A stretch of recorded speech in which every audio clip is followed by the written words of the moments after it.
kan, terus menerapkannya di pekerjaan atau di profesi gitu ya. Nah, tapi ternyata ketika sudah diterapkan itu nggak efektif gitu kan.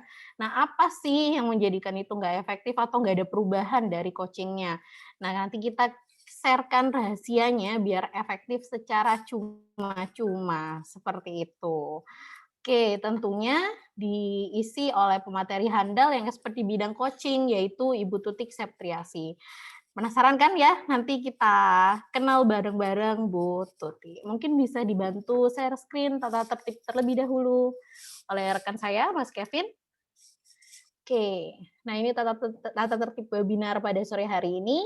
Untuk namanya pada Zoom meeting ini bisa diedit ya, nama aslinya gitu. Jadi jangan sampai nanti kalau dipanggil namanya nama yang lain gitu kan, bukan nama orangnya. Terus kalau misalkan memang bisa, Bapak dan Ibu dipersilakan untuk on cam, nanti kita akan ada sesi foto bareng juga gitu. Dan selama proses webinar ini gitu, kita harap untuk mute terlebih dahulu agar lebih fokus mendengarkan materi yang disampaikan oleh Bu Tutik, seperti itu. Kalau misalkan ada pertanyaan mungkin raise hand atau bisa langsung chat gitu ya di kolom chat, karena nanti di akhir acara kita akan buka Q&A bareng sama Bu Tuti biar bisa apa ya lebih dalam gitu, pengen yang ditanyain atau punya pengalaman yang mau ditanyakan solusinya bisa ke Bu Tuti gitu ya. Terus bisa dilanjutkan slide-nya. Saudara Kevin bisa dibantu. Oke, nah terus kemudian terkait dengan sertifikat nih, tenang, semuanya bakal dapat sertifikat, tapi harus mengikuti nih acara atau webinar kali ini sampai selesai. Jadi nanti di akhir sesi gitu, saya atau MSC Consulting akan membagikan link di kolom chat untuk Bapak dan Ibu bisa isi dan mendapatkan sertifikat untuk webinar kali ini.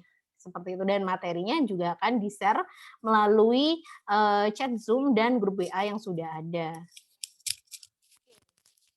Masih kurang jelas mungkin suaranya? Udah jelas ya? Oke, nanti kalau misalkan kurang jelas bisa nanya lagi. Boleh dilanjutkan, Saudara Kevin?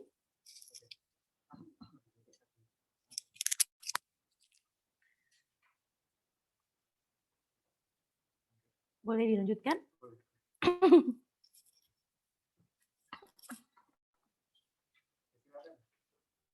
Oke, silakan, Bu Farah.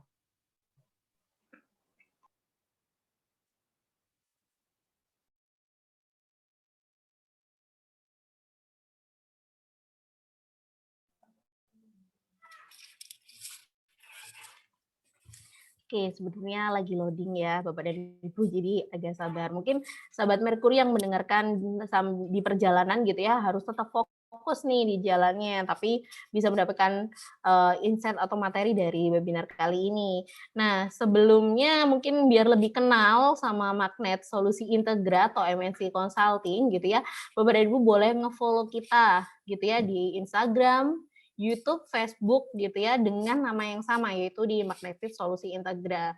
Nah, nanti bisa disaling fallback lah ya istilahnya gitu ya biar saling kenal. Itu program ataupun webinar gratis berbayar ataupun tidak itu kita update di media sosial kita seperti itu.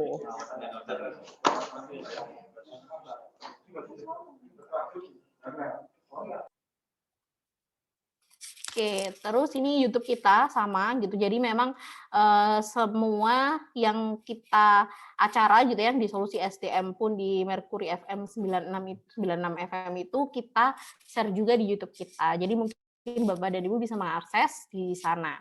Di Facebook kita sama, kita nanti bisa berkoneksi gitu ya di situ. Nanti kita akan fallback gitu. Oke.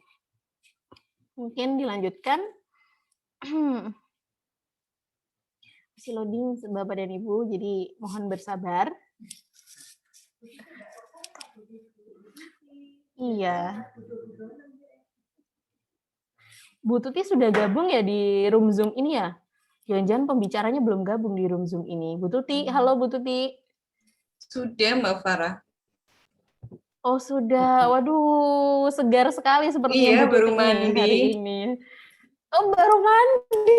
Saya sampai harus mandi 2 Seger, kali hari ini, saking grogi. biar fresh. Grogi Oh soalnya. saking groginya, iya dong pesertanya 200 loh Bu Tuti, 200 lebih loh ya yang terdaftar gitu. Nah teman-teman untuk informasi nih gitu ya, MNC Consulting ini adalah banyak sekali pelatihan dan sertifikasi free ataupun berbayar gitu ya, jadi memang akan diupdate. Mungkin yang terdekat itu kita ada pelatihan K3, terus juga ada TOT ya, Training of Trainers, itu pelatihannya. Nanti informasinya lebih lanjut bisa dilihat di media sosial kita. Kita juga ada loh, pelatihan dan sertifikasi BNSP yang MSDM gitu. Jadi kalau teman-teman yang di dunia HR, sekarang kan udah diwajibkan nih, udah diketok palukan nih gitu ya, untuk sertifikasi BNSP itu biar kita diakuin secara nasional untuk kompetensinya. Nah, kita ada loh gitu ya pelatihan dan sertifikasinya. Mau online ada, mau offline ada gitu. Jadi kita akan belajar bareng dan mempersiapkan untuk ujian sertifikasi biar lebih mantap gitu. Oke, mungkin kita kenalin dulu nih pemateri kita pada sore hari ini.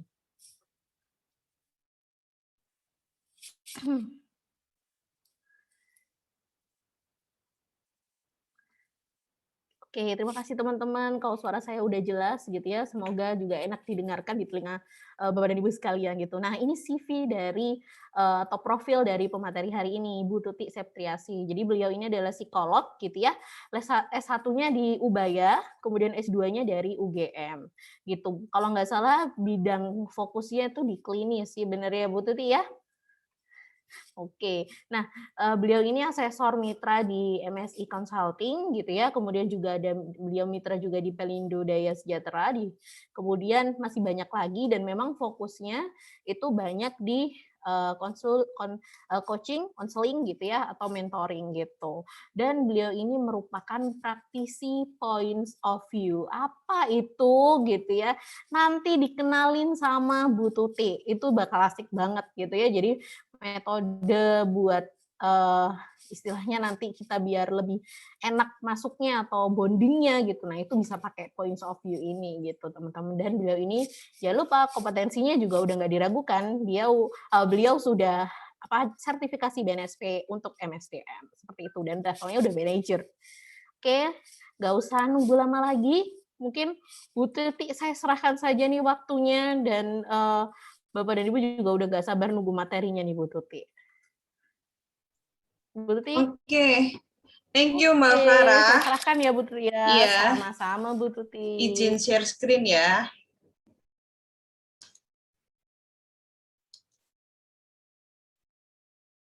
Oke. Bapak Ibu ngelihat layar saya sudah? Jelas Bu Tuti. Sudah ya. Sudah, Bu.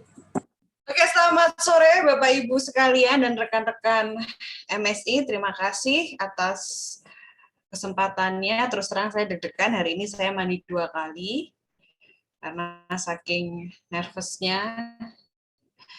Berharap tadi mandi dengan kena air dingin tuh jadi hilang lah ya nervousnya. Kenapa nervous? Saya selalu grogi lah kalau mau ngomong, selalu itu dari dulu, nggak pernah enggak. Oke, sore hari ini saya akan berusaha mengoptimalkan waktu selama 90 menit ke depan, meskipun biasanya suka molor-molor dikit. Saya akan berbagi sedikit rahasia menjadikan coaching efektif. Kalau di sini saya berbicara tentang coaching, bukan berarti saya seorang profesional coach, bukan. Tapi saya mengimplementasikan coaching, dan saya ingin berbagi sedikit lah pengalaman yang saya biasa lakukan sehari-hari, supaya Bapak Ibu, ya siapa tahu bermanfaat lah buat dilakukan di tempat kerja Bapak Ibu sekalian.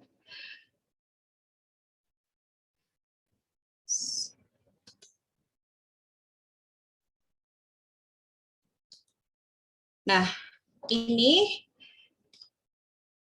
yang slide kedua ini rahasia pertama yang selalu saya lakukan untuk setiap sesi-sesi saya, baik coaching, konseling, maupun terapi, apapun itu, karena saya bergerak di bidang psikolog klinis dan membuka layanan psikologi. Jadi semua sesi saya selalu lakukan dengan satu hal ini yang pertama. Jadi ini rahasia pertama untuk Bapak Ibu kalau mau memulai coaching. Saya menyebutnya sebagai me time. Kenapa? Karena kita nggak pernah tahu ya, klien kita, karyawan kita, coach kita, pasien kita, anak buah kita, siapapun itu ketika datang ketemu kita, kondisi di belakangnya seperti apa tuh kita nggak tahu. Apakah kita satu frekuensi atau tidak, kita nggak pernah tahu.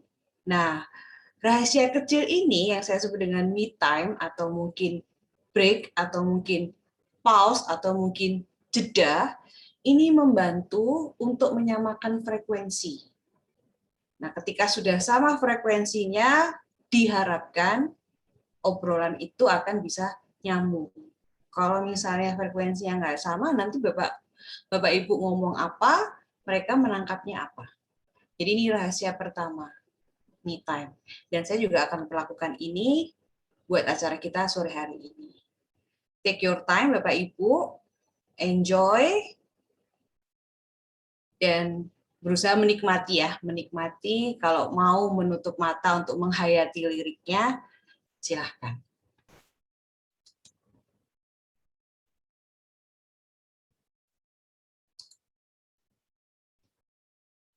Sebentar, belum saya share ininya ya, apa namanya? Benar Bu, nggak ada suaranya tadi. Iya, mau mulai. tuh kan, Mana itulah lagunya? salah satu bentuk kegrogian saya. Nggak apa-apa. Ya, saya juga baru ngeh. Oke, kita ulangin.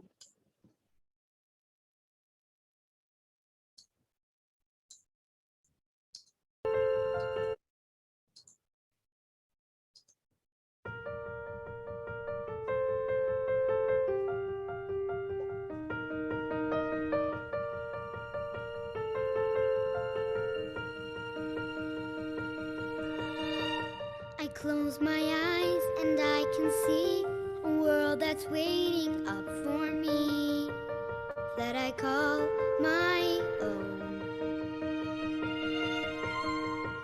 Through the dark, through the door, through where no one's been before, but it feels like home. They can say it all sounds crazy. They can say I've lost my mind.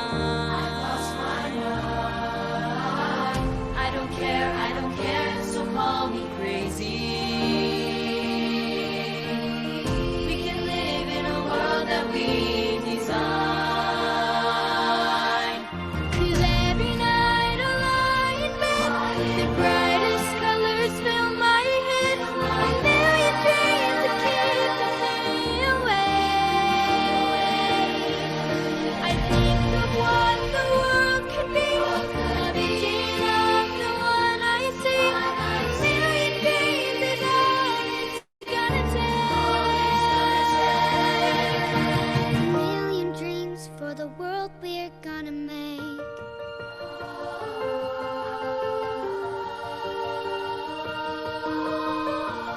There's a house we can build. Every room inside is filled with things from far away. Special things I compile, each one there to make you smile on a rainy day. They can say it all sounds crazy. They can say we've lost our minds. I don't care if they call us crazy. Run away to the world that we design. 'Cause every night I lie in bed, the brightest colors fill my head. A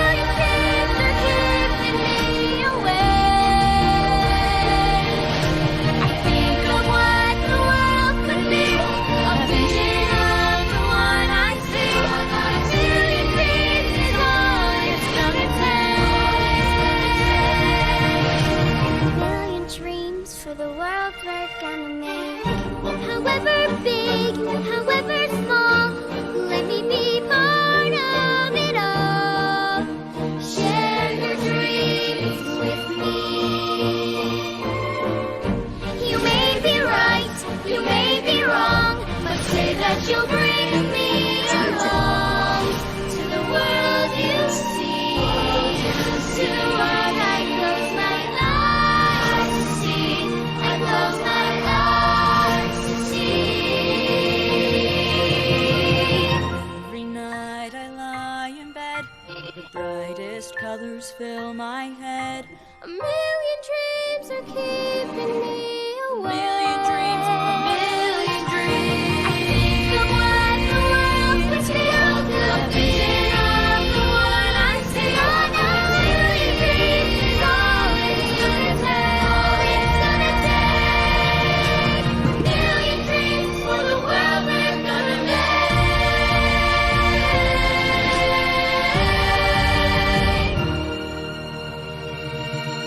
For the world we're gonna make.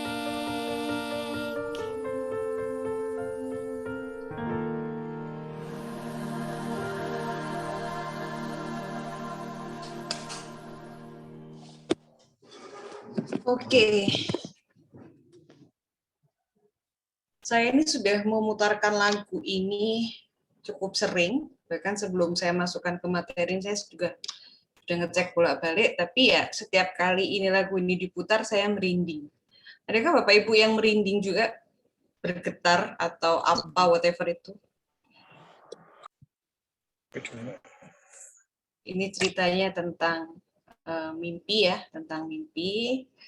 Kita kalau mimpi sih bebas aja. Biar orang bilang kita gila, kita crazy, kita irasional, go ahead. Karena kekuatan mimpi itu luar biasa. Nah, itu rahasia yang pertama.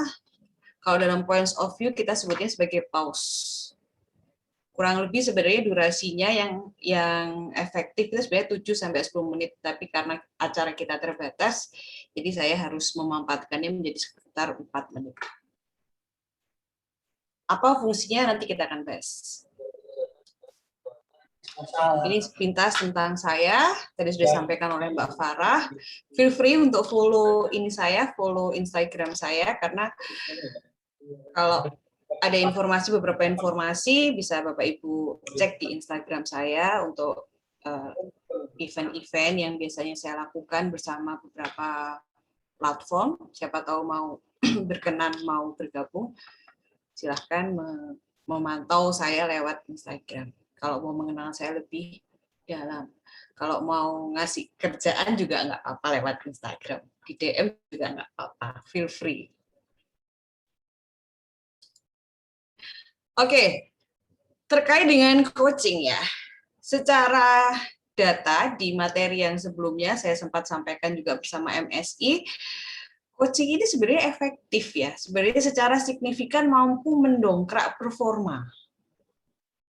Cuman pada pelaksanaannya ya masih ada hambatan-hambatan yang menyebabkan coaching itu tidak efektif. Mana saya sudah coaching anak buah saya sudah coaching tim saya juga nggak ada perubahan. Nah, ini kenapa terjadi? Berbeda dengan pengalaman para profesional coach. Kenapa?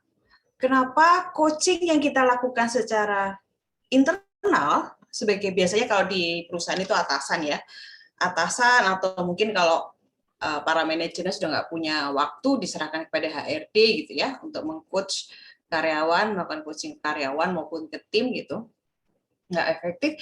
Tapi pengalaman yang berbeda, 180 derajat berbeda, itu dilaporkan oleh para profesional coach.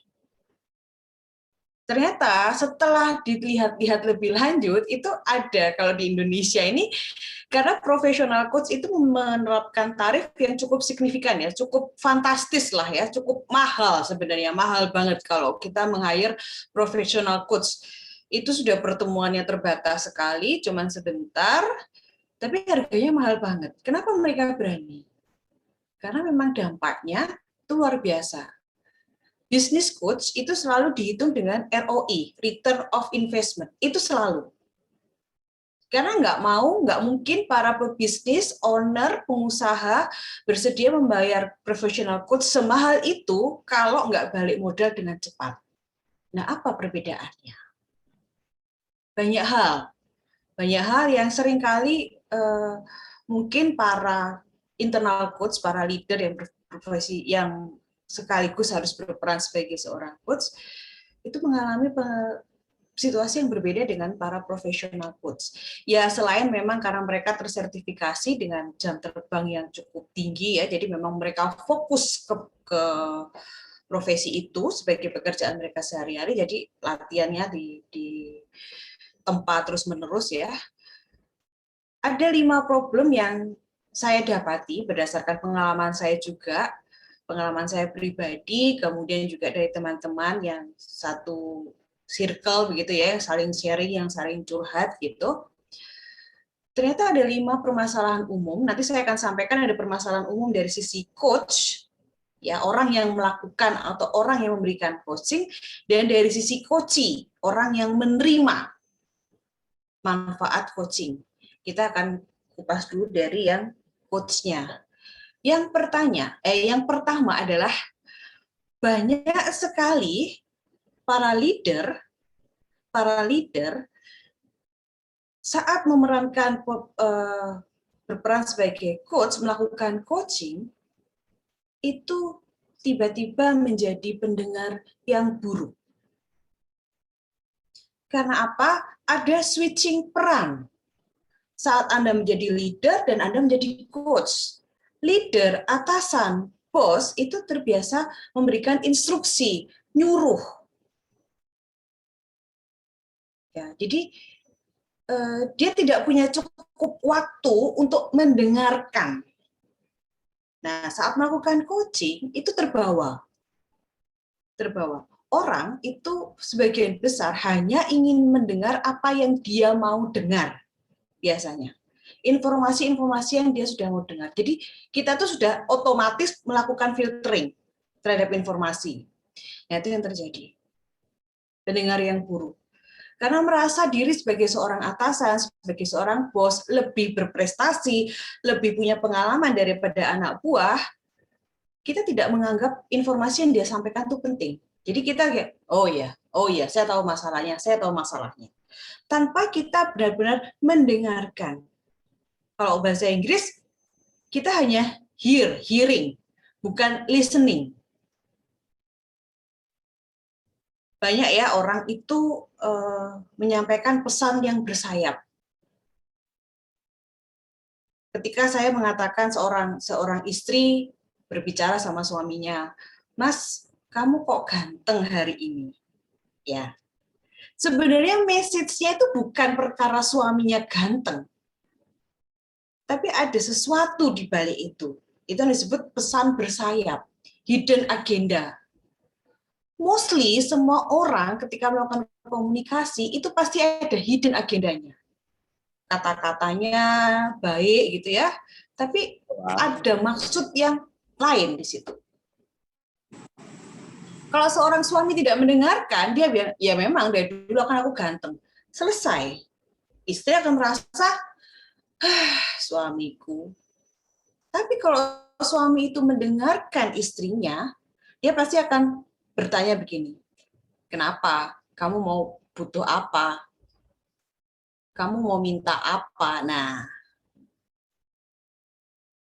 itu ya.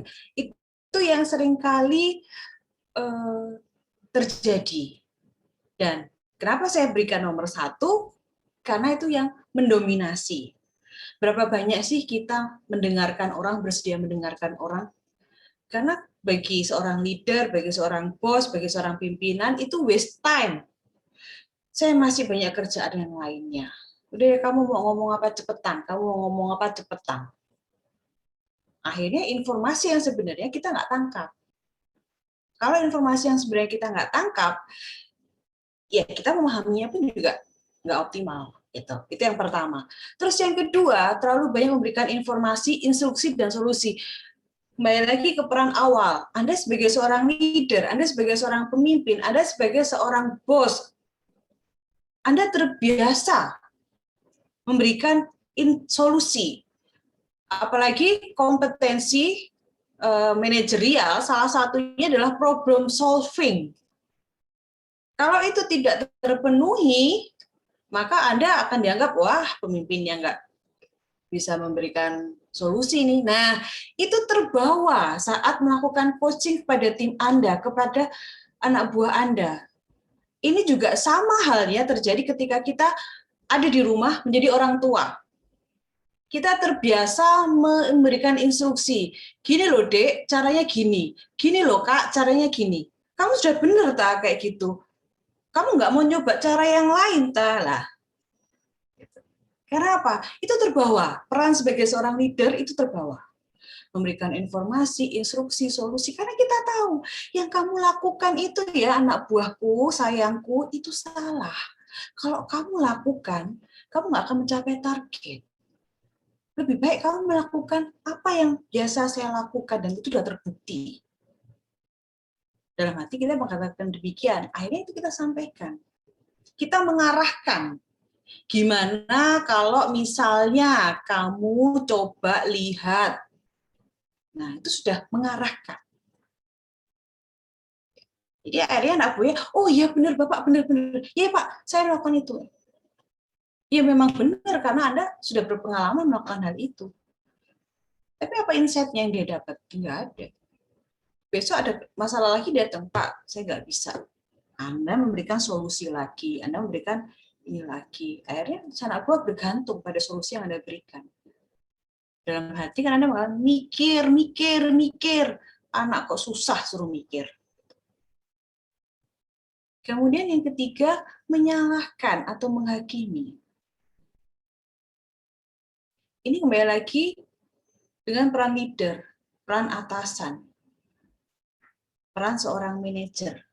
Anda berkewajiban untuk meluruskan yang tidak lurus, membenarkan yang salah.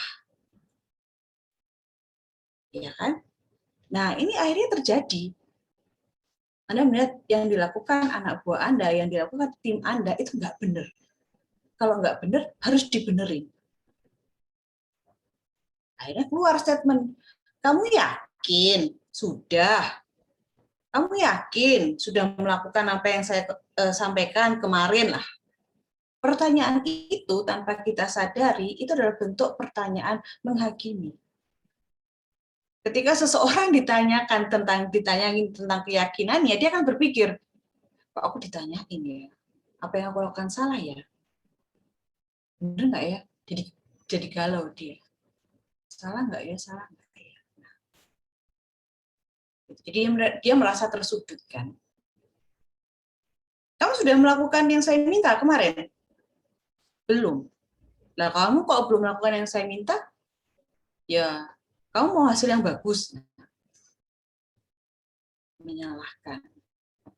Ini peran seorang leader, seorang atasan, seorang bos yang terbawa ketika kita melakukan coaching pada anak buah.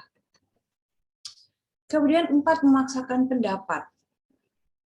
Ya, Anda berada di posisi atasan, Anda berada di posisi bos, Anda berada di posisi leader, itu saya akan simpulkan bahwa kompetensi Anda jauh di atas anak buah Anda.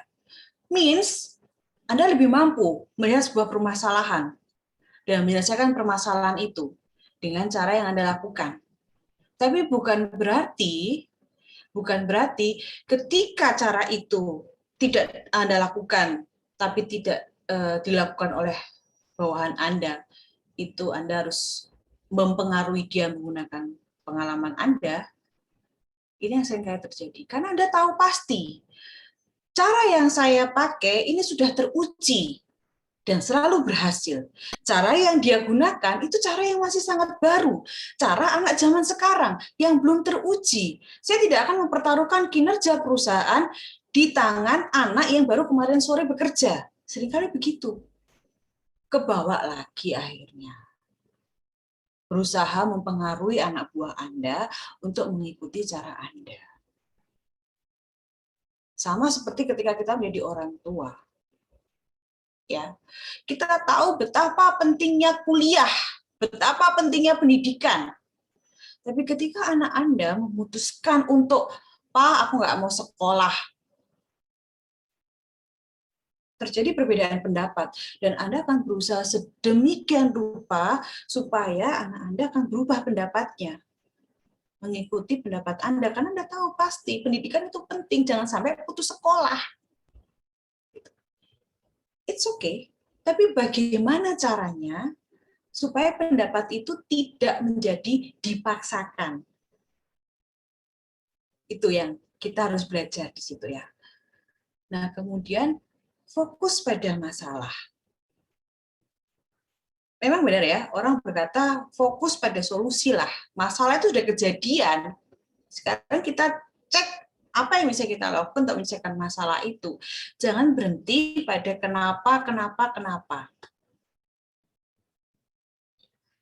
Kunci dari fokus pada masalah itu adalah pertanyaan kenapa. Kenapa, kok bisa, mengapa, apa yang salah, itu menunjukkan pada fokus pada masalah. Oke, ada masalah, kita solve dulu problemnya, sambil jalan kita lakukan evaluasi setelah masalahnya terselesaikan. Idealnya kan begitu. Fokus pada solusi. Bukan saling menyalahkan, cari siapa yang bertanggung jawab, siapa yang harus memperbaiki, siapa yang harus menanggung beban ini. Itu kita lakukan sambil jalan. Nah, ini yang seringkali terjadi dalam proses coaching antara atasan dengan bawahannya, leader, manajer dengan timnya. Karena apa? Ada perbedaan peran di sini. Dan si leader ini, kita sebagai leader lupa ganti baju. Saat kita dalam proses coaching, saya coach dan atas bawahan saya seorang coach, kedudukannya setara. Rekan, partner, setara, sama. Kalau tingginya 150 ya sama-sama 150, 170 ya 170. Nggak ada saya lebih tinggi, dia di bawah saya, nggak ada. Itu harus dipotong lebih dahulu. Bagaimana caranya? Latihan. Karena kadang-kadang peran sebagai seorang leader itu sudah otomatis, sudah melekat di dalam diri kita cukup lama. Dan ketika kita harus switching menjadi seorang coach, melakukan proses coaching kepada anak buah kita, baju manajer, baju leader, baju bos, baju owner, itu belum kita buka. Jadi kayak dokter mau operasi, dia belum ganti baju, dia belum pakai baju operasi. Lupa dia. Dia harus diingatkan, dok, ganti baju dulu. Nah, ini yang seringkali muncul di permasalahan coaching di dalam perusahaan. Ketika coaching ini dilakukan internal, sehingga HRD seringkali mendapatkan informasi, mendapatkan aduan, saya nggak mau tahu, urus tuh, saya udah melakukan coaching, udah coaching 10 kali, dia nggak ada perubahan. Kita harus bertanya, sudah tepat belum coaching yang kita lakukan? Apakah kita sudah melakukan evaluasi terhadap diri kita sebagai seorang coach? Sudah benar belum? Menjadi profesional coach, Bapak Ibu, sertifikasinya ini penuh dengan log hour. Dalam arti tatap mukanya, sharing ilmunya, knowledge-nya, itu cuma sebentar. Tapi untuk mengikuti ujian, itu harus mengumpulkan log hour. Log hour itu praktik berapa jam. Ada recordnya. Yang dilakukan apa, hasilnya apa, semua ada recordnya. Itu untuk memantau. Dan itu memang luar biasa memang. Luar biasa. Di awal-awal saya belajar coaching, setiap kali saya praktek selalu dapat koreksi. Setiap kali saya praktek selalu dapat koreksi. Ternyata nggak mudah, Bapak Ibu. Paling sering adalah mengarahkan karena kita aduh kok dia nggak nyandak ya, kok dia nggak nyampe ya maksudnya, aduh udah gemes gitu, aduh aduh gimana nih? Kita nggak sabar. Terus akhirnya kita arahkan. Pernah tahu cara ini nggak? Nah, itu sudah mengarahkan itu. Sudah mengarahkan. Berat ya? Berat. Sangat berat. Karena apa? Coaching ini memang full 100% empowering coachee. Kita sebagai coach hanya memfasilitasi. Hanya memfasilitasi. Jadi solusinya harus murni dari coachee. Kalau solusi itu dari kita, meskipun pakai clue ya, pakai petunjuk-petunjuk rahasia, itu tetap solusi dari kita, bukan sepenuhnya dari coachee. Itu. Nah, ketika permasalahan ini muncul dari para coach, muncullah problematika dasar dari coachee. Ya. Jadi dipicu dari coachnya nih. Dipicu dari coachnya dengan 5 masalah tadi muncul nih. Keterlibatan coachee yang rendah.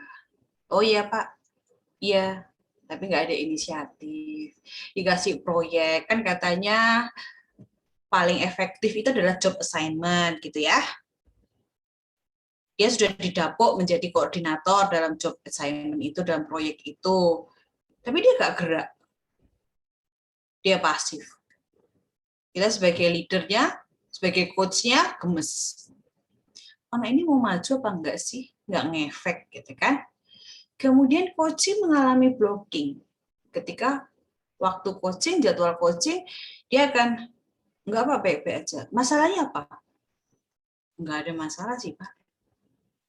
Terus apa yang membuat progres kerja ini tidak sesuai jadwal? Apa ya, Pak ya? Apa ya, Bu ya? Saya juga heran ya. Bapak punya masukan nggak buat saya? Blocking. Dan yang paling parah itu adalah nomor 3. Coachee-nya tidak percaya pada coach. Begitu seorang coachee tidak percaya pada coach, buyar. Proses ini tidak bisa berlangsung lagi. Lebih baik karyawan itu, coachee itu, tim itu dipindahkan ke coach yang lain. Tidak ada unsur kepercayaan soalnya. Bagaimana dia bisa berkembang, dia bisa meningkat performanya kalau dia tidak percaya pada coachnya. Bagaimana seorang atlet, ya, seorang pemain bola bisa perform optimal kalau dia nggak percaya sama coachnya. Ini penting sekali, kepercayaan. Nah, posisi yang Bapak Ibu miliki saat ini sangat dilematis. Di satu sisi ketika Anda berperan sebagai coach, Anda harus netral. Tapi di satu sisi sebagai seorang leader, Anda juga harus tegas. Kalau salah ya ngomong salah, kalau bagus ya ngomong bagus. Kalau atas bawahan perlu ditegur ya harus ditegur. Nah, bagaimana memainkan peran itu? Bagaimana memainkan peran itu? Dalam prinsip coaching, coachee tidak pernah salah. Kalau coachee itu tidak bergerak, berarti coach lah yang tidak tepat memilih strategi. Yang kurang bisa mengencourage coachee untuk aha moment. Jadi si coach ini sebenarnya tugasnya adalah memunculkan aha moment bagi coachee. Aha, gitu. Kalau si coachnya tidak mendapatkan aha moment, means kita sebagai coach kompetensinya harus diasah lagi nih. Berarti ada yang kurang nih. Kita harus belajar lagi nih. Apa nih? Kayak gitu. Masalahnya menjadi seringkali terjadi, aduh, udahlah ganti anak buah aja lah, repot. Yang itu aja saya nggak usah ngomong, saya cuma lihat dia udah tahu dia mau ngapain. Yang ini saya udah jabri, saya udah, aduh susah.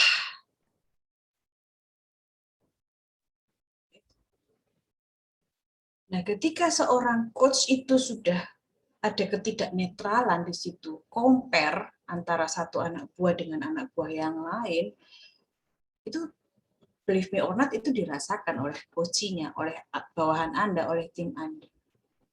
Karena itu tadi, peran leader, manager, lupa Anda. Lepas. Yang sekarang sedang digalakkan adalah leader as a coach.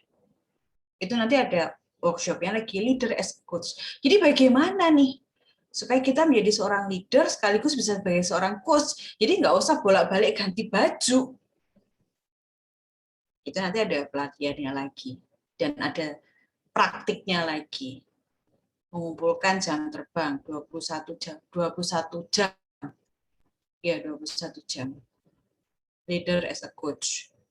Praktik. Dan kalau waktu standar coaching itu sebenarnya 30 menit ya, Bapak Ibu ya. 20 sampai 30 menit sebenarnya.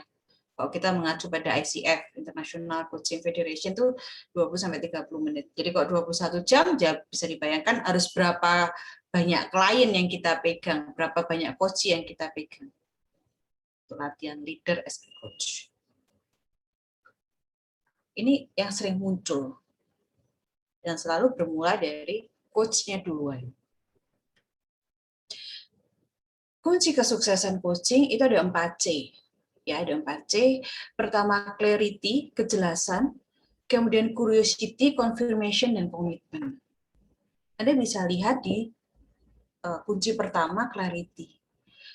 Ini penting.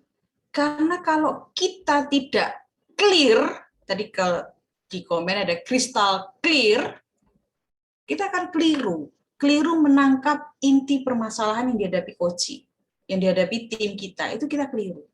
Nah, begitu kita keliru, maka kita nggak sejalan dengan coach kita.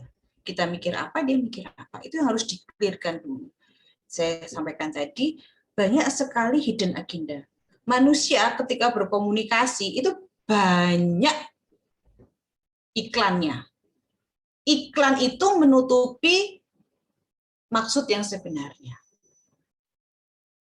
Nah, kita bisa tahu mana iklan, mana maksud yang sebenarnya, itu hanya dari kemampuan kita mendengarkan. Kalau kita benar-benar mendengarkan, maka kita akan tahu mana yang iklan, mana yang bukan iklan. Serius, orang tuh banyak ngomong iklannya. Makanya kalau Anda bilang, aduh cepetan kamu mau ngomong apa, bulat aja. Nah, itu menunjukkan bahwa orang itu kebanyakan iklan. Nah, itu di-clearkan dulu. Kemudian setelah Anda men-clearkan, Anda harus memancing curiosity. Ya, clarity itu kita harus clearkan. Clearkan ya. Oh, jadi saya menangkap permasalahan kamu adalah hilangnya motivasi bekerja. Benar ya? Oh iya Pak, benar. Nah, itu clarity. Oh, berarti sudah clear, sudah jelas ini. Oke, berarti masalahnya ada. Nah, kemudian curiosity. Kita bangkitkan rasa ingin tahu si coach atas bawahan kita, tim kita. Karena seringkali ya, orang kalau sudah punya masalah, itu akan, udah males nih. Sebagian besar orang itu memilih untuk menghindari masalah sebenarnya, tidak menyelesaikan masalah. Jarang sekali orang yang benar-benar mau menyelesaikan masalah. Seringkali menghindari. Jadi ketika dia punya masalah, lebih suka tidak membahas. Dan yang perlu dicermatin lagi di perusahaan, itu seringkali coaching itu memiliki stigma negatif. Karena coaching diidentifikasi sebagai, aduh aku punya satu kesalahan, aduh KPI-ku nggak tercapai, aduh. Nah, gitu. Jadi Anda bisa bayangkan ketika tim Anda, bawahan Anda, oke Tuti, kamu coaching ya sama saya, aduh, salah apa aku ini? Sudah blocking. Kalau sudah kayak gitu, ya wes lah, apa katanya bos aja lah, saya ngikut gitu. Nah, kita harus gali supaya dia, oh iya ya, apa ya yang buat aku nggak semangat ya? Apa ya yang buat aku nih susah ya sekarang bangun pagi ya? apa ya? Nah, itu. Karena ketika tim kita, bawahan kita memiliki rasa ingin tahu apa ya, itu mereka ada gregetnya. Kemudian habis itu kita lakukan konfirmasi. Oke, apa yang membuat kamu motivasinya turun? Sulit bangun pagi. Kayaknya saya itu takut, Pak, sama deadline. Oke. Apa yang kamu mau lakukan untuk mengatasi ketakutanmu? Nah, kita lakukan konfirmasi. Setelah dia tahu bahwa dia punya masalah dengan motivasi, kita pancing rasa ingin tahunya dia, kita pancing dia mau ngapain, kita konfirmasi. Oke, apa berarti? Saya mau A, B, C, D, E, deal, note, gitu ya. Dan masuklah ke tahap terakhir, komitmen. Oke, tahapan A, langkah A mau kamu lakukan kapan? Tahapan B kamu mau lakukan kapan? Indikator keberhasilannya apa? Nah, itu komitmen. Dan komitmen dilakukan tertulis. Ada hitam di atas putih. Seperti kontrak, supaya tahu. Oh, ini kayak timeline. Oh, ini timeline saya. Ini 4 hal. Nah, seringkali kita di tahap 1 belum clear. Apalagi kalau Anda, para manajer, punya KPI coaching hour. Ya, 1 bulan 4 jam. Wah, itu sudah ngejar-ngejar KPI aja. Jadi yang penting terpenuhi coaching hour-nya. Gitu. Nah, ketika clarity-nya belum ada, maka C yang lainnya juga agak susah untuk mengikuti.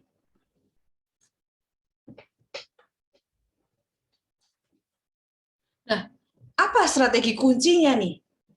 Kalau profesional coach, oke lah ya, kita tahu karena sertifikasinya pun puluhan juta ya. Sertifikasinya puluhan juta, programnya juga untuk prosesnya mencapai sertifikasi itu juga banyak banget dan lama, harus berpuluh-puluh hour. Nanti kalau mau perpanjangan surat izin prakteknya sebagai seorang coach, nambah lagi jamnya terus bisa puluhan ratusan jam harus dia kumpulkan.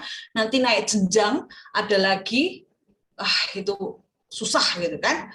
Oke, kita pakai untuk hari-hari aja nih kan gitu kan. Kita pakai hari-hari aja nih. Apa strategi kuncinya? Kalau dari saya nih ya, saya menggunakan visual coaching. Apalagi itu visual coaching. Apa itu visual coaching? Dan mengapa pakai visual coaching? Visual itu kan mata ya, penglihatan, visualisasi, imajinasi, itu visual. Asumsi dasarnya apa? Sebagian besar manusia lebih mudah menerima informasi melalui visualisasi. Coba, ketika zaman belum ada TV, semua orang mendengarkan radio, hanya mendengarkan. Butuh waktu untuk bisa konsentrasi menerima informasi dari radio. Jadi begitu ada distraksi, karena ketika mendengarkan, kita tuh butuh fokus. Bahkan banyak orang mendengarkan supaya bisa masuk, itu harus merem.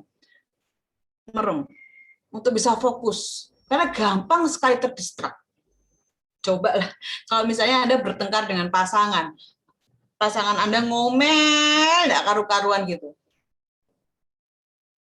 Anda kan, sudah. Lepas. Gitu kan. Dulu zaman sekolah, guru ngomong aja. Kita juga nggak nangkep maksudnya. Tapi begitu guru itu penuh dengan praktik, jadi dia menunjukkan ini loh yang namanya gerhana bulan, ini bulan di sini, ini pakai alat peraga, murid melihat, oh, itu visualisasi. Lebih mudah menerima informasi melalui visualisasi. Anda mendengarkan radio dengan sekarang ke YouTube, beda pasti. YouTube bisa dilihat lebih mudah. Coba Anda bayangkan aja ketika presentasi saya ini tidak ada gambarnya, cuma tulisan semuanya. Loh, itu kan visualisasi. Ya, visualisasi. Tapi hanya informasi tertulis, bukan sesuatu yang berupa gambar, sesuatu yang orang tuh kan, makanya kenapa iklan-iklan pasanglah artis-artis yang cantik-cantik, artis-artis yang ganteng-ganteng, BTS kemarin. Apa? Ya karena visualisasinya bagus. Ditambah dengan lagunya bagus gitu. Saya nggak yakin kalau BTS lagunya bagusnya kayak gitu, tapi vokal semua grupnya jelek-jelek kayak saya itu laku. Saya nggak yakin. Saya nggak yakin. Makanya ditunjang lagunya bagus, penyanyinya pun juga harus secara visual good looking. Karena manusia lebih mudah menerima informasi melalui mata. Ketika kita sudah melihat mata, maka informasi yang lewat telinga ini lebih mudah. Itu juga yang terjadi pada kondisi kejiwaan. Pada pasien-pasien skizofrenia, halusinasi yang paling banyak adalah halusinasi visual dan kemudian auditori. Melihat, baru mendengar. Itu yang paling banyak.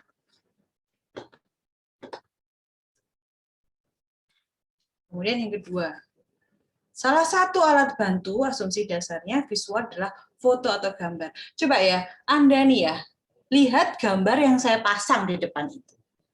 Anak kecil memeluk boneka. Ketika Anda melihat, apa sensasi yang Anda rasakan? Ih, lucu ya. Atau kemarin di Instagram viral kawanan gajah lagi tidur karena habis migrasi 500 km gitu ya.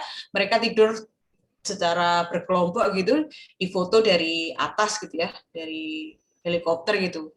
Lucu. Ketika saya lihat gambar itu, ih kok lucu ya gitu. Ada sensasi yang happy gitu saya rasakan. Itu langsung dibandingkan ketika Anda mendengar. Ya, Anda lihat, ih, anaknya kok lucu ya gitu. Pasti langsung Anda lihat, ih lucunya gitu kan. Ya kalau ada yang bilang, ah biasa, ya itu mungkin harus ketemu saya untuk mendapatkan layanan psikologi. Ya, kalau ngeliat foto ini, hatinya tidak happy, terus nggak merasa, ih lucu, ih gemes gitu, hubungi saya secara japri ya. Nanti saya akan berikan layanan konsultasi free sesi pertama.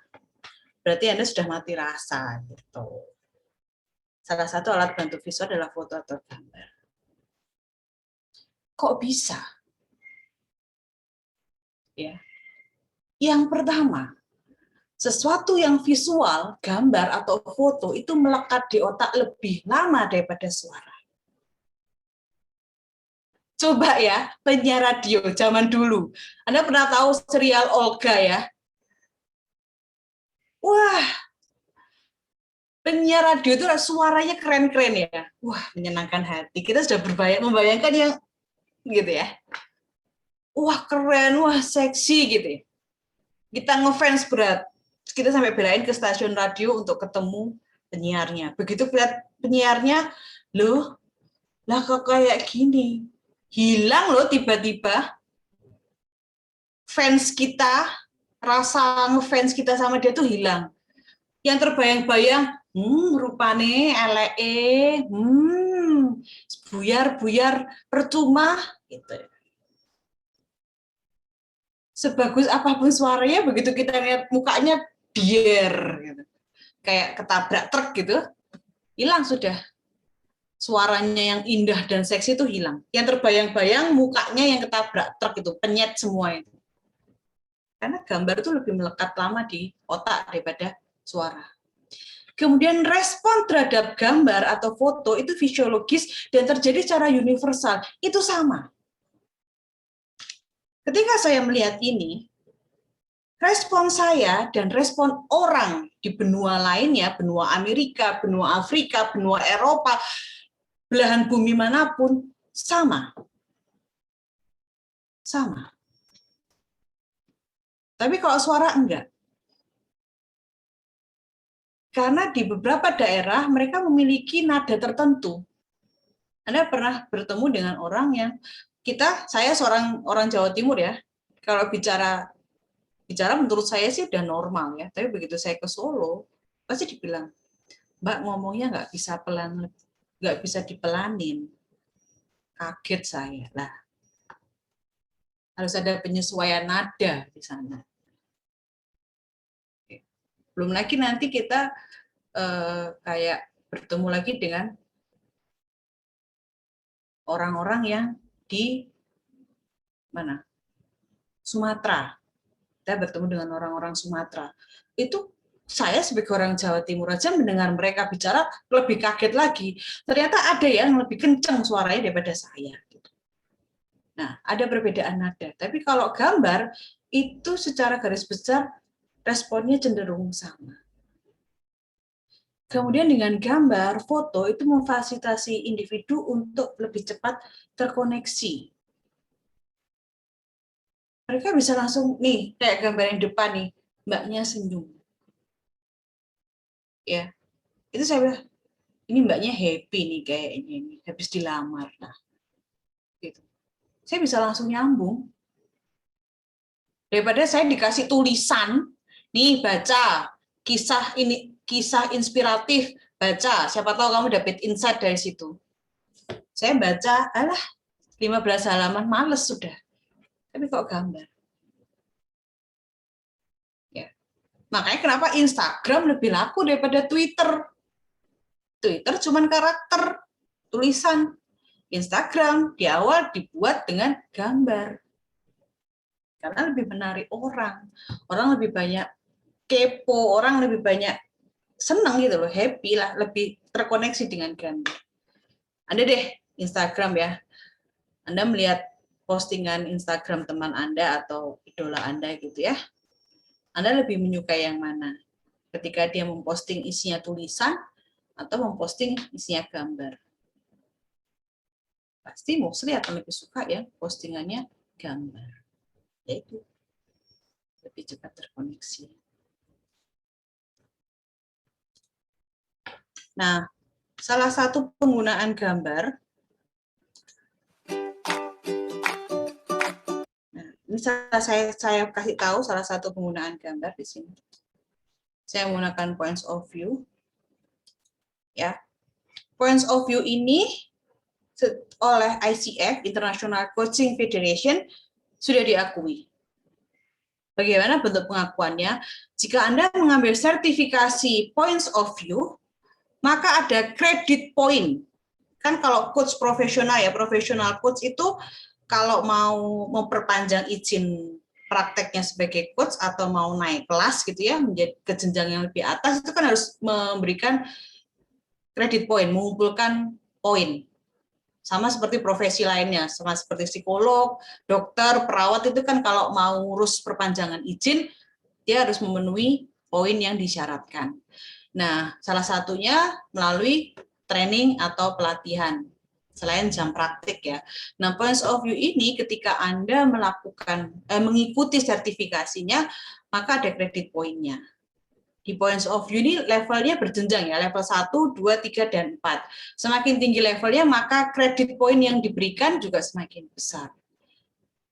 Itu yang menunjukkan bahwa ICF, International Coaching Federation, pun mengakui bahwa metode pendekatan menggunakan foto atau gambar ini efektif dalam coaching. Kita akan lihat.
digunakan itu macam-macam. Nah, ini berbagai macam alat yang kumpulan kartu, kumpulan gambar berserta dengan kata-kata yang digunakan dalam points of view. Tujuannya adalah memfasilitasi breakthrough, blocking, kemudian limitasi. Kan kadang-kadang orang tuh suka, aku nggak ngerti, aku harus ngomong dari mana. Orang kalau langsung jujuk, apa ya maksudnya, langsung ke masalahnya tuh kayak susah gitu loh. Ke kanan, ke kiri, ke kanan, belok, mundur kayak gitu kan. Nah, dengan difasilitasi gambar atau kartu, kita bypass itu. Kita bebaskan si coach untuk bercerita tentang gambar yang dia ambil. Nanti lama-lama bisa. Kalau di psikologi ini kita kenal dengan nama teknik proyeksi. Ya, proyeksi. Jadi biarkan dulu orang bercerita apa, ya terserah deh kamu mau cerita apa tentang foto ini, kamu nggak akan terhakimi kok cerita. Nanti lama-lama akan ketarik sendiri, dia akan bercerita dengan masalahnya sendiri. Itu. Ya. Macam-macam. Di points of view ada pause. Pause itu yang kita lakukan tadi dengan lagu, bisa dengan meditasi, kurang lebih 7-10 menit, karena otak itu perlu menetralkan gelombangnya, itu berpindah 7-10 menit. Makanya kenapa coffee break itu kan sekitar 15 menit ya, karena memang itu waktu yang ideal untuk berpindah frekuensi channel, dan bisa tune in, itu pause. Terus rahasia kedua adalah expand. Dengan adanya kartu, bebaskan. Udah, kamu mau cerita apa dia, terserah kamu deh mau cerita. Nanti kita akan coba, kita akan lakukan role play. Nah, setelah dia expand kemana-mana ya, dia sudah ke Jakarta, dia ke Surabaya, ke Bali, ke Irian, ke Aceh, ke Sabang, sampai Merauke. Udah, dia cerita, puas kan? Kita tarik dia, masuk ke tahap ketiga, fokus. Oke, dari hasil jalan-jalanmu tadi, apa yang bisa kamu simpulkan? Nah, kita fokuskan dia. Jadi bebaskan dia berkreasi, kemudian kita tarik, fokuskan dia. Habis fokus, oke, note, berarti kamu tahu ya, apa yang kamu bisa dapat dari situ. Sekarang, apa yang mau kamu lakukan? Soal ke doing, komitmen. Ya, maksudnya poin. Jadi sama aja nih. Pause ini, 4 tahap ini sama kayak 4C. Clarity, curiosity, apa tadi? Clarity, curiosity, yang satunya komitmen, confirmation. Sama, 4C. Clarity, kita masukkan ke pause supaya clear, kemudian, apa tadi? Clarity, kok saya jadi lupa ya? Curiosity, expand ya, kita bebaskan, kemudian confirmation itu fokus, dan komitmen itu doing. Sama sebenarnya, di fokusnya sama, Sarah. Ya, nah kita akan role play sekarang, supaya Bapak Ibu tahu gimana sih cara penggunaan visual coaching ini, gimana ya. Sekarang Bapak Ibu silahkan dibatin ya, pilih satu fokus, permasalahan apa aja yang mengganjal, tapi secara detail. Detail itu begini ya, kalau misalnya pacar, itu nggak detail. Ada apa dengan pacar Anda? Istri, ada apa dengan istri Anda? Relasi, ada apa dengan relasi? Pekerjaan, ada apa dengan pekerjaan? Detail. Karena masalah itu besar banget. Dan ini ada masalah kecil-kecil. Kalau kita punya masalah sebesar ini, ya sebesar ini, kita nggak mungkin bisa menyelesaikan dalam satu tak gitu. Kita harus mulai lagi dari kecil-kecil nih, masalahnya mana dulu yang mau diselesaikan. Nah sekarang pilih satu fokus secara detail. Apa masalah yang mau kita coba untuk mainkan? Misalnya nih ya, rasa insecure, overthinking. Oke, overthinking akan apa? Pilih satu. Karena kalau bicara overthinking, itu banyak. Overthinking karena pekerjaan, overthinking karena kehidupan relasi asmara, overthinking karena anak, overthinking karena banyak. Ya, pilih satu fokus masalah secara detail. Oke, sudah? Sudah ya, harus detail ya. Kalau orang bilang adalah konkret operasional. Kayak Anda bikin skripsi dulu, judulnya kan harus sedetail mungkin. Nah, itu fokus. Ya, itu fokus. Sudah? Sudah. Nah, oke. Sekarang Anda pilih dari 3 kartu ini, nomor 1, 2, atau 3. Dibatin aja, 1, 2, atau 3 ya masalahnya. Masalahnya sudah ya, masalah dipilih secara fokus, detail. Ya. 1, 2, 3, Anda mau pilih nomor berapa? Nanti kalau sudah saya buka, nomornya nggak boleh ganti ya. Harus konsisten. Komitmen. Kalau sudah milih 1 ya 1. Nomor 3 ya. Oke, yang sudah nomor 3 siapapun itu Anda sudah pilih, kita akan lihat.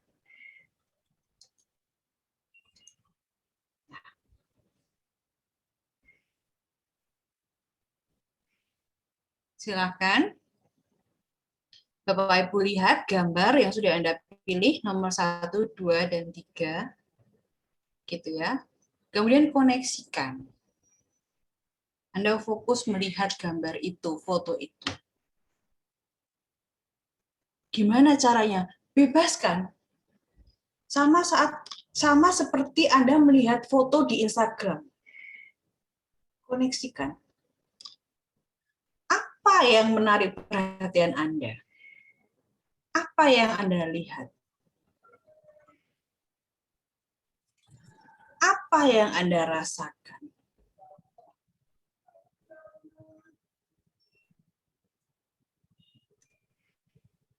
Gambar itu mau bercerita tentang apa menurut Anda ya? Apa yang Anda tangkap? Kesan apa yang Anda bisa tangkap dari gambar itu? Jadi bebaskan, expand, explore, lepaskan apa yang Anda lihat, koneksikan. Kalau saya ada di gambar itu, saya ada di mana ya?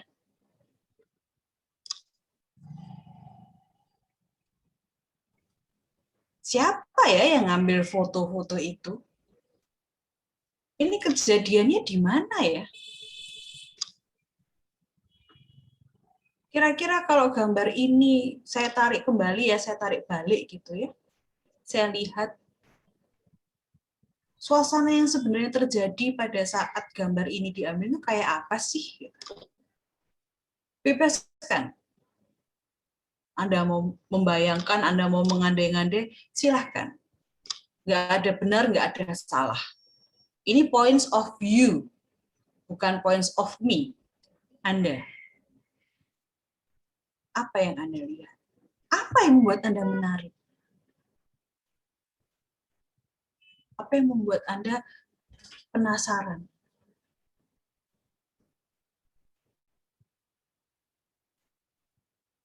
Ya.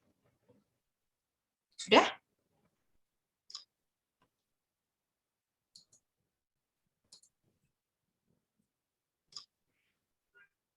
Oke. Saya sempat ngelirik sebentar di kolom chat, itu jawabannya cukup, responnya cukup bikin saya merinding. Apa yang Anda lihat?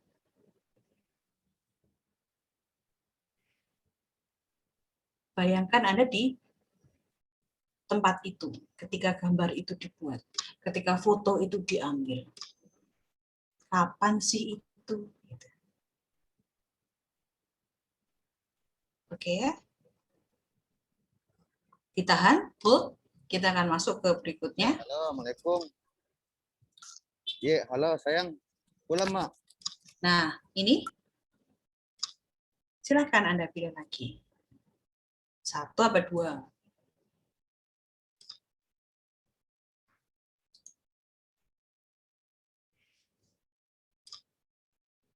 Sama. Apa ya arti kata-kata ini bagi saya? Apa ya? Hubungannya sama saya apa ya? Bagi saya, kata-kata ini ingin menyampaikan pesan apa? kalau saya rangkaikan dengan gambar yang tadi, mereka mau bilang apa ya? Foto, gambar, dan kata ini mau bilang apa ya? Pesan apa ya yang mereka mau sampaikan ke saya? Apa ya?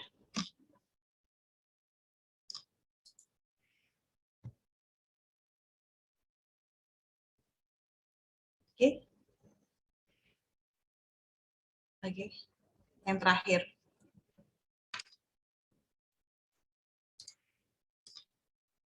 Oke. Yang terakhir.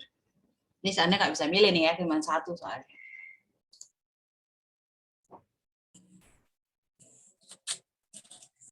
Apalagi yang aku tunggu. Nah, sekarang silakan Anda gabungkan gambar, kartu kata, dan pertanyaan ini Anda koneksikan dengan fokus yang sudah Anda pilih. Fokus yang Anda tentukan tadi. Tugas pertama kali, pilih satu fokus. Dikaitkan. Ketika gambar, kata, dan pertanyaan itu dibungkus menjadi satu dan dihubungkan dengan fokus permasalahan yang sudah saya tentukan, mereka mau bilang apa?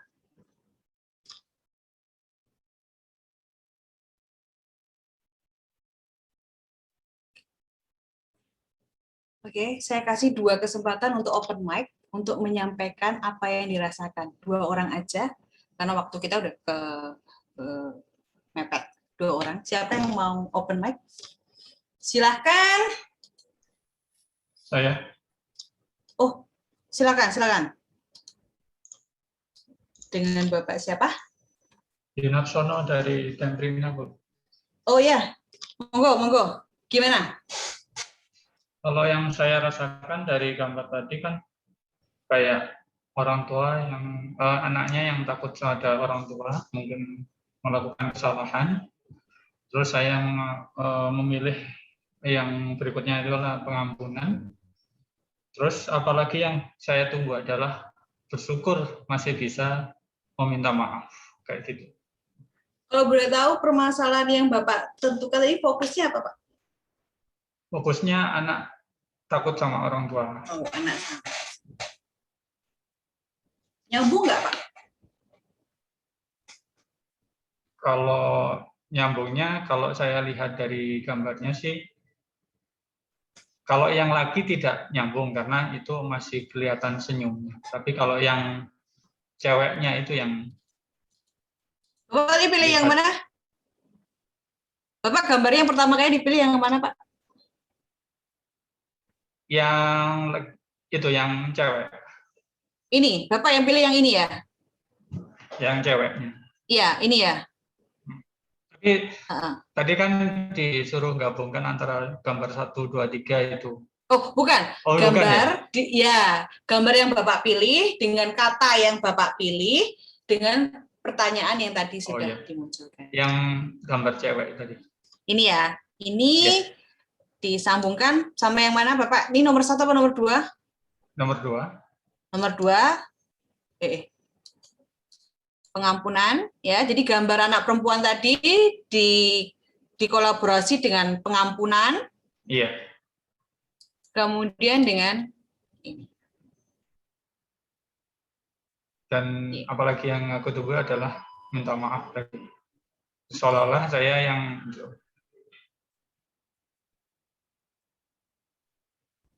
Seolah-olah Bapak yang apa? Yang merasakan anak ceweknya tadi, bukan sebagai orang tua tapi yang jadi anak ceweknya tadi. Oke. Nah, kalau dari anak tadi, dari yang anak perempuan tadi dengan apa namanya pengampunan, itu mereka mau bilang apa, Pak, terhadap masalah yang Bapak miliki? Kalau saya pribadi sih melihatnya kayaknya hampir lebih ke arah saya kayaknya kalau nyampe ke anak mungkin terlalu banyak mengarah, mungkin yang sempat di ibu tadi di depan itu mengarahkan, jadi kesalahan saya ya mungkin dari situ. Jadi tidak berusaha untuk memberikan ruang, tapi mengarahkan kayak gini. Akhirnya Anaknya jadi kayak stres gitu ya. Anaknya, iya, jadi semacam kayak berontak kayak gitu. Tertekan anaknya. Mungkin lihatnya seperti iya. Oke, thank you Bapak. Ada satu lagi?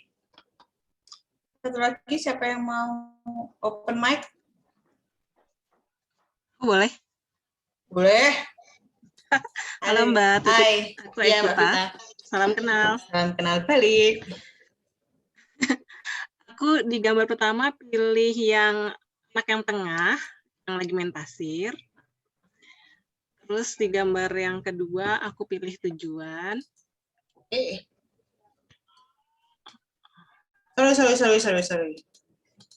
Tujuan? Ya, lalu gambar yang ketiga, Iya, cuma cuma satu kan satu. pilihannya.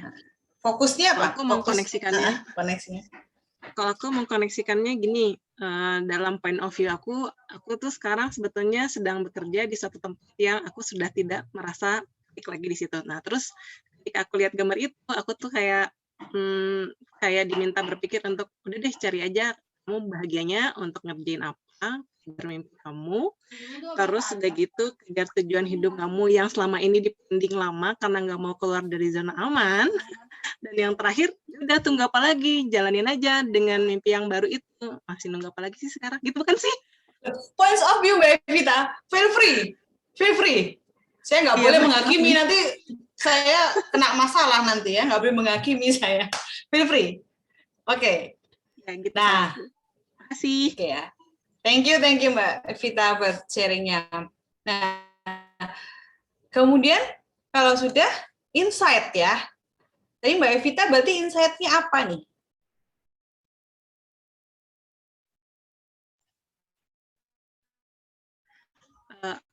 Maksudnya lebih spesifik Ya, gimana, insight. Mbak? Jadi sedang bekerja di tempat yang tidak lagi memunculkan kenyamanan, motivasi, tujuannya harus diperjelas lagi, terus apalagi yang aku tunggu, ya udah sekarang cari yang baru kan gitu ya. Ya. Apa yang didapatkan kalau itu dengan ahanya apa? Hanya itu aku harus bukan harus mulai kali ya, kayaknya aku harus mau meninggalkan zona nyaman yang sekarang kalau memang aku mau meraih tujuan hidup aku yang baru gitu. Mungkin gitu ya? Nggak apa-apa, feel free. Kan point of me ya, sorry. Points of view, berarti kalau dikatakan points of Evita, nggak ada masalah. Nah, setelah dapat insight ini, meninggalkan zona nyaman, maka the last action-nya adalah action itu sendiri. So, what will you do next? Bagaimana cara meninggalkan zona nyaman? Kapan? Nah, step-nya apa saja? Itu yang kita sebut dengan action. Kunci dari coaching itu kan adanya action. Dan itu harus konkret operasional. Mbak Evita mengatakan, saya harus meninggalkan zona nyaman. Oke, good insight-nya. Pertanyaan berikutnya adalah, kapan? Secepatnya. Hari, tanggal, atau mungkin hari, minggu, bulan. 1 bulan dari sekarang. Oke, good. Saya ambil 1 bulan dari sekarang. Langkah apa saja yang mau kamu lakukan untuk itu? Nah, konkretkan. Langkah pertama, mencari pekerjaan. Kapan? Nah, kapan mau dimulai? Langkah kedua, melamar pekerjaan. Kapan dimulai? Dan apa indikator keberhasilannya? Semuanya harus action-nya harus konkret operasional dari insight. Nah, sebagai seorang coach, kita hanya bisa memfasilitasi si coachee untuk berpikir. Kapan ya berpikir? Dan itu harus hitam di atas putih, ditandatangani. Anda sebagai saksi ya, coach sebagai pelaksana. Sebelum ditandatangani, kita harus melakukan konfirmasi terlebih dahulu. Ini rencana kamu. Sudah clear belum? Kayak gitu ya. Coba kamu lihat lagi, ada yang mau kamu revisi tidak? Nah, dengan ini kita bisa menunjukkan ke Koji, ini kamu yang buat ya, bukan saya. Keberhasilan ini berasalnya dari kamu. Kalau kamu lakukan ini, maka dia akan berhasil. Kalau kamu tidak lakukan ini, maka kamu tidak akan berhasil. Udah, itu aja. Ketika 2 minggu kemudian, dia kembali, kita, Pak, susah. PR-nya gimana? Sudah sampai mana progresnya? Apa yang susah? Ya Pak, nomor 1 nih saya masih separuh nih, mencari kerja, mencari lamaran kerja ini masih separuh. Apa yang menyebabkan mencari kerjamu masih separuh? Kendalanya di mana? Gitu. Jadi orang dibantu untuk pertama lepas tanpa ada batasan, baru kemudian digiring insight dengan action. Anda bisa bayangkan ketika kita sebagai coach yang mengatakan, masalahmu apa? Orang pasti nggak nyaman ditanya seperti itu. Tapi kalau kita sodorkan foto tadi, gambar tadi, saya boleh cerita apa? Terserah. Apa yang kamu lihat? Lebih gampang. Daripada kitanya, ya, masalahmu apa? Evita, kamu kayaknya nggak termotivasi. Tambah terhakimi sudah. Tapi dikasih foto ini, saya boleh cerita apa aja? Terserah.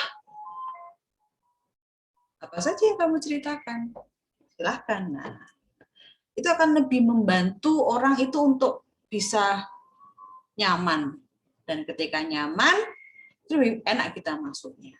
Daripada dia sudah blocking dari awal, defensif. Gitu. Itulah kita role play sebentar tentang points of view. Apakah sebatas itu?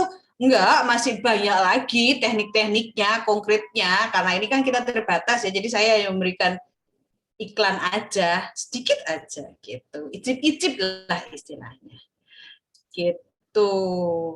Nah, sebelum kita closing, silakan. Kalau materi saya sih sudah selesai sih. Kalau tadi pause, sudah. Oh sudah, Silakan. wah terima kasih. Saya kembalikan. Ini luar biasa ya, Gitu, Bapak dan Ibu itu serta sahabat icip-icipnya. Merkuri yang ngedengerin tuh dapat insight sih harusnya ya Bu Tuti ya gitu. Jadi biar bisa jadi coach yang sebenarnya itu memunculkan aha moment. Nah, itu penting. Nah, kalau saya sendiri sih kalau di psikologi ya Bu Tuti ya, itu kan memang bisa membuat repo atau bonding trust pertama kali itu lebih masuk gitu kan. Yeah. Lebih karena itu kan memang apa ya, step krusial gitu kan kalau kita mau melakukan coaching, kalau kita mau melakukan pendekatan dengan klien gitu ya Bu Tuti ya. Oke, nah untuk sesinya ini mungkin bisa dibuka pertanyaan. Ini udah ada beberapa yang bertanya Bu Tuti di kolom chat gitu ya. Padahal saya belum menginformasikan gitu, tapi udah ada. Mungkin Bu Tuti bisa bantu jawab nih pertanyaan yang dari Bapak Arsenius ya. Fokusnya tidak ada motivasi, feel lagi dan nyawa di tempat kerja. Mungkin Pak Arsenius bisa open mic aja supaya lebih jelas, supaya saya nggak keliru nanti. Monggo. Ada Pak Arsenius? Halo. Ya, selamat sore Bapak. Iya, itu ya, tadi tadi sih sedikit menanggapi terkait yang Mbak Evita gitu. Kan kalau Mbak Evita sebenarnya ada juga yang saya rasakan seperti itu gitu. Kayak misalkan motivasi kerja atau feel di tempat kerja gitu kan. Cuman balik lagi ke kenapa gitu. Kenapa ya saya nggak ada motivasi? Apa yang harus saya kembangin? Harus bagaimana gitu? Lebih ke arah situ sih. Iya. Oke lah, kok Pak Arsenius tadi ketika kita role play sebentar dengan points of view, apa yang dirasain? Kalau yang dari fokus yang saya permasalahan itu sebenarnya lebih ke ketergantungan terhadap rokok sih. Oh. Kaitannya sama ini juga kan, ya pengelolaan biaya lah, Bu. Jadi apa yang mau Bapak tunggu berarti? Kan ini kan apalagi yang aku tunggu. Jadi apa yang Bapak tunggu? Gimana? Apa yang Bapak tunggu? Putus-putus, Pak. Oh, oke. Mungkin Pertanyaannya, apa yang Bapak tunggu untuk masalah rokok Bapak?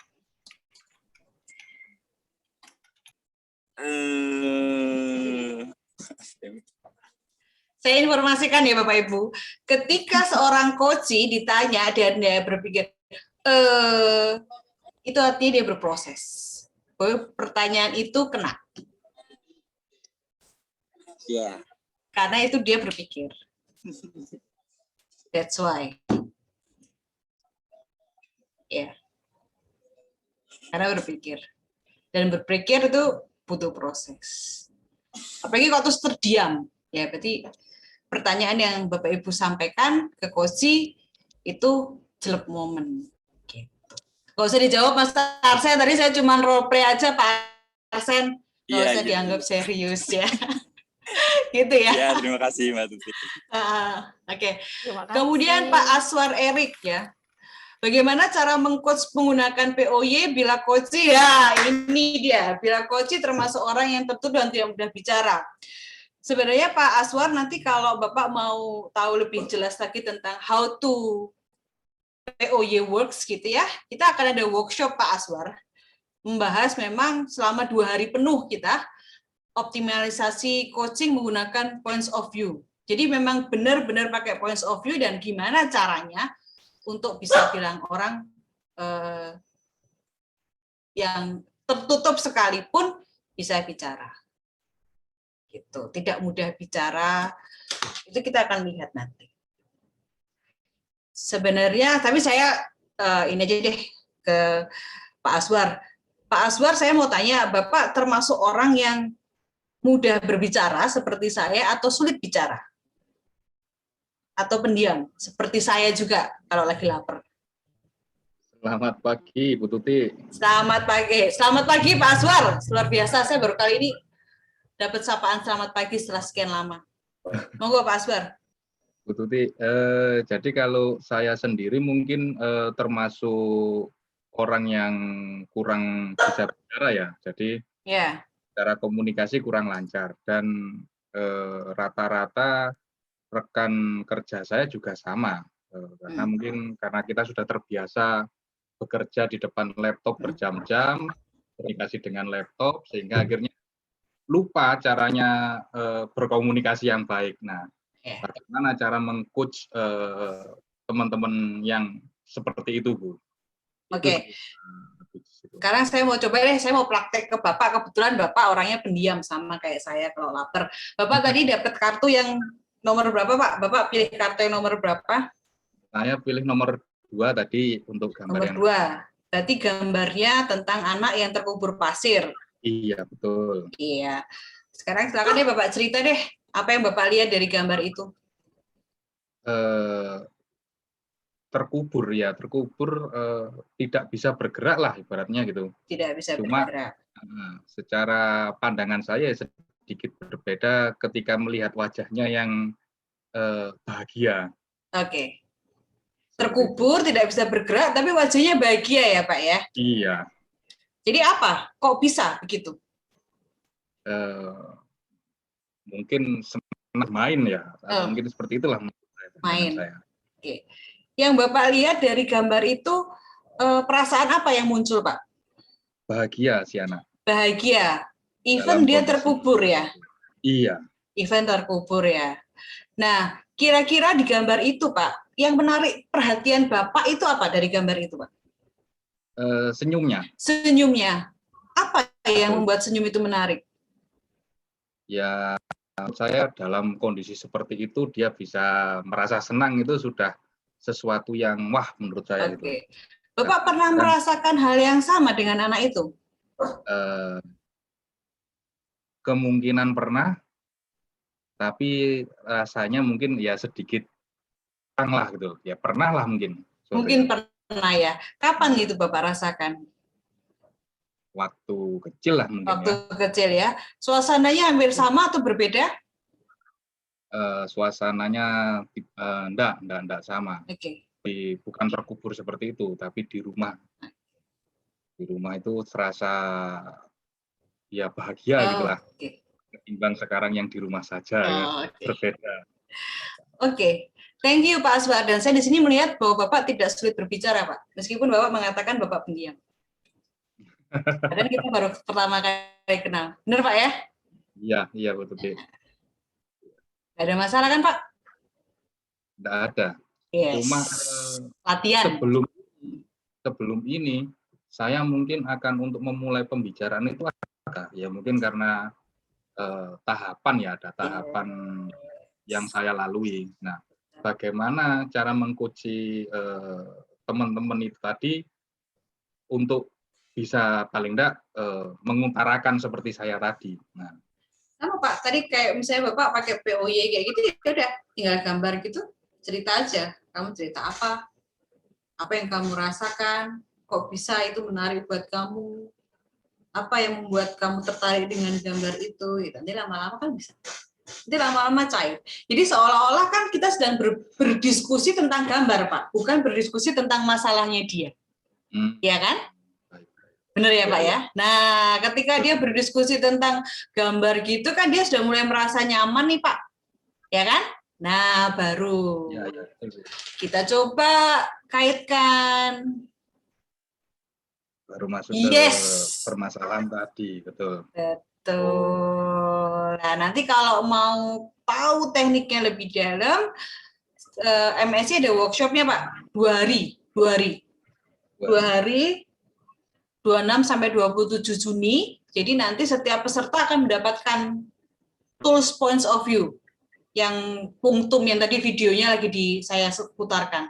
Jadi kita akan langsung praktik gimana ya caranya bikin orang yang pendiam jadi mau ngomong gitu ya. Nanti akan ada role play di mana kita akan setting coach itu diem orangnya. Kita akan tantang si coach-nya untuk berkreasi dengan points of view yang mereka pegang masing-masing untuk bisa membuat si coach ini terbuka. Gitu Pak Aswar. Tapi tadi kan Pak Aswar sudah yes. Pak Aswar tadi kan kayaknya banyak bicara ya Mbak Farah ya, bukan kayak orang pendiam. Gitu. Benar. Ini Bu informasinya nih Pak Aswar, kalau mau tahu ya kan, yang mau benar-benar tahu teknik untuk yaitu tadi ya menghadapi mungkin susah memulai pembicaraan gitu ya, atau masuk ke klien gimana, mau mengcoaching bawahan gitu seperti apa, Bu Tuti akan membedahnya di workshop ini Bapak dan Ibu serta sahabat Merkuri semuanya. Gitu. Mungkin Bu Tuti mau ini menginformasikan? Ya, jadi nanti di workshop ini Bapak Ibu setiap peserta akan mendapatkan toolsnya points of view yang disebut punktum. Itu yang warna biru ya, yang warna biru itu kita akan langsung praktik dalam online gitu ya. Nanti kita akan berpasang-pasangan di breakout room, kemudian ada goodie bag dan pasti ada sertifikatnya. Nah, itu 2 hari penuh kita akan dari jam 10 sampai jam 3 kita akan praktik langsung. Gimana sih pakai points of view? Beneran nggak sih dia akan membuat coaching ini jadi efektif? Gitu, Mbak Farah. Segera hubungi di di Magnet Solusi Integra supaya kita bisa berproses bersama. Ini terbatas hanya 10 peserta saja karena sifat workshopnya memang intensif. Supaya benar-benar full praktik. Kalau kebanyakan orang nanti kita nggak bisa praktik dengan optimal. Gitu ya. Segera investasinya bisa menghubungi kami. Ya. Investasinya nggak akan sia-sia lah karena ini dipakai seumur hidup, nggak akan pernah hilang. Benar. Oke, Bapak dan Ibu sekalian, mungkin sudah cukup pertanyaannya ya, Bu Tuti? Ya, udah jam. Iya. Oke, nah pertanyaan lainnya kalau misalkan memang ada yang masih ingin bertanya gitu ya, dan mungkin pengen tahu lebih dalam terkait dengan points of view, seperti tadi informasinya bisa mengikuti workshopnya, nanti bisa langsung menghubungi kami, atau bisa juga menghubungi admin Radio Merkuri di 96 FM seperti itu, sahabat Merkuri dan Bapak dan Ibu sekalian. Oke, nah karena apa namanya, ini webinar kali ini tuh berseries gitu ya, dan tema besarnya adalah coaching. Saya akan menampilkan nih jadwal selanjutnya dan tentu saja free gitu ya, Bapak dan Ibu dan sahabat Merkuri semuanya gitu. Jadi jadwal terdekatnya adalah, mohon dibantu rekan saya. Oke, masih bulan ini gitu ya. Jadi nanti akan saya informasikan, mungkin saya bisa share di LinkedIn, kemudian juga di Instagram gitu ya, dan di media sosial lainnya. Untuk minggu depan ada pembicara yaitu Ibu Rina Prasetyawati gitu ya, dengan semua sertifikatnya seperti itu. Oke. Bu Tuti, saya ucapkan terima kasih banyak. Terima kasih banyak Mbak Terima kasih Farah. banyak Bu Tuti. Kita tunggu untuk workshop-nya gitu ya. Semoga sukses dan cepat daftar karena cuma 10 seat nih gitu kan. Kalau nggak gitu nggak kebagian gitu kan. Oke. Mungkin itu untuk selanjutnya kita foto dulu nih. Bapak dan Ibu sekalian boleh open cam gitu kan. Ditunjukkan wajahnya yang udah mendapatkan insight gitu ya dari webinar kali ini. Oke. Udah. Kita tunggu open cam. Terima kasih ya sudah bertahan. Saya itu selalu Banyak loh Bu kebablasan. yang bertahan. Tadi masih 150 loh. Luar Saya kalau biasa, ujian Bu. sertifikasi kurs ini mesti kena durasi. Kena durasi, iya, nggak apa-apa. Nah, 30 menit aja Bermanfaat tuh loh. ujiannya. Oke, udah semuanya siap ya? Tadi bantu rekan saya untuk memberikan aba-aba.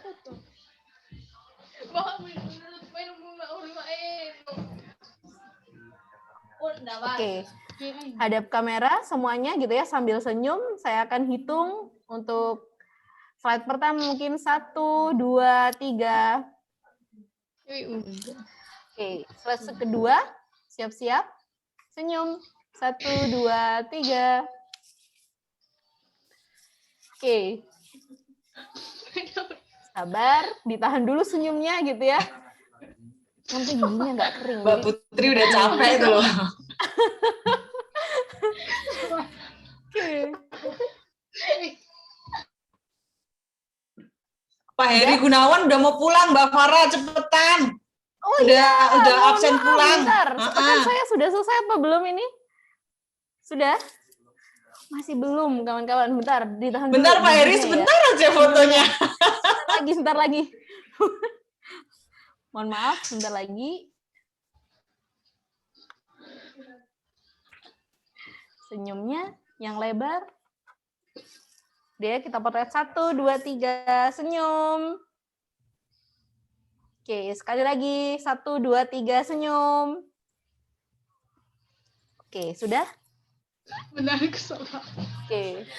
Sekali lagi ya, terakhir nih. Oh, Sebelum pulang nih, beneran sebelum pulang.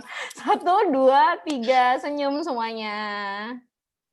Oke, terima kasih banyak. Nah, untuk link absensi kita akan sharekan di chat box gitu ya. Saya tunggu untuk partisipasinya di webinar selanjutnya nih, Bapak dan Ibu dan sahabat Merkuri semuanya, karena ini webinarnya langsung on air teman-teman di Merkuri Surabaya 96 FM gitu. Jadi kalau misalkan Bapak dan Ibu di jalan gitu ya sambil ngedengerin juga boleh, karena kita memang juga ada solusi SDM setiap Selasa pagi di sana bisa ngedengerin berbagai materi dan juga narasumber yang berbeda seperti itu. Iya, untuk link absennya, sertifikatnya bisa saya sharekan, dibantu rekan saya ya.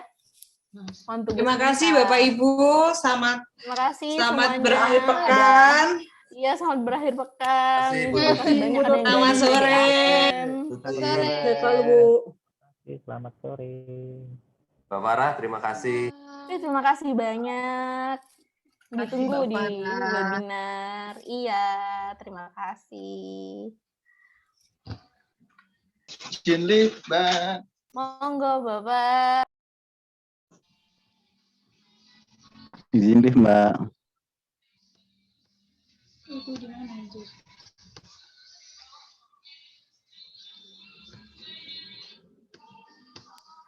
Untuk absennya sudah di-share ya Bapak dan Ibu, silakan diisi. Terima kasih.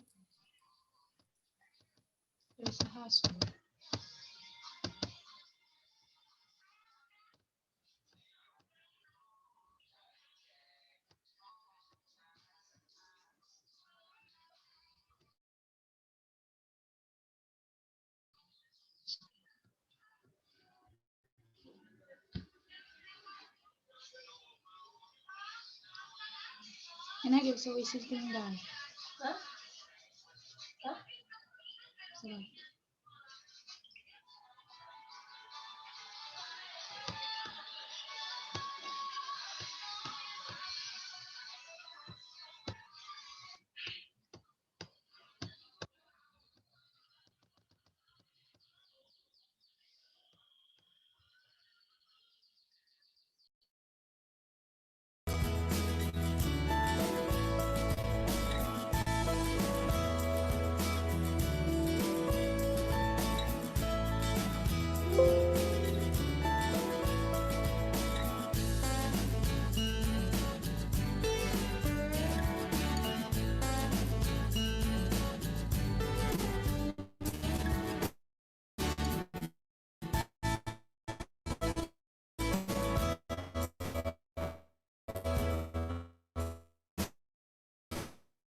Mungkin Bapak dan Ibu sekalian ada yang mau melakukan assessment atau juga in-house training gitu ya, dan pelatihan-pelatihan kami juga ada yang terjadwal gitu. Jadi bisa langsung menghubungi MSI Consulting gitu ya untuk melakukan